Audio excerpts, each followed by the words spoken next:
J'étais en cet endroit d'où j'ai pu tout entendre. Et la bonté du ciel m'y semble avoir conduit pour confondre l'orgueil d'un traître qui me nuit, pour m'ouvrir une voie à prendre la vengeance de son hypocrisie et de son insolence, à détromper mon père et lui mettre en plein jour l'âme d'un scélérat qui vous parle d'amour. Non, Damis, il suffit qu'il se rende plus sage et tâche à mériter la grâce où je m'engage. Puisque je l'ai promis, ne m'en dédite pas, je ne suis point d'humeur à faire des éclats.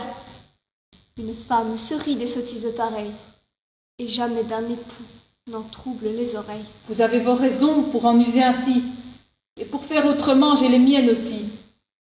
Le vouloir épargner est une raillerie, et l'insolent orgueil de sa cagoterie n'a triomphé que trop de mon juste courroux, et que trop excité de désordre chez nous.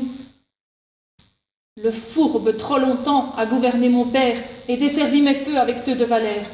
Il faut que du perfide y soit désabusé, et le ciel pour cela m'offre un moyen aisé.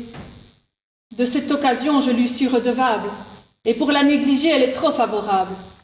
Ce serait mérité qu'il me la vare en vire que de l'avoir en main et ne m'en pas servir. Damis, non, s'il vous plaît, il faut que je me croie. Mon âme est maintenant au comble de sa joie, et vos discours en vain prétendent m'obliger à quitter le plaisir de me pouvoir venger. Sans aller plus avant, je vais vous aider d'affaires. Et voici justement de quoi me satisfaire. Nous allons régaler, mon père, votre abord d'un incident tout frais qui vous surprendra fort. Vous êtes bien payé de toutes vos caresses, et monsieur d'un beau prix reconnaît vos tendresses. Son grand zèle pour vous vient de se déclarer, il ne va pas à moins qu'à vous déshonorer. Et je l'ai surpris, là, qui faisait à madame l'injurieux aveu d'une coupable flamme. Elle est d'une humeur douce et son cœur trop discret voulait à toute force en garder le secret.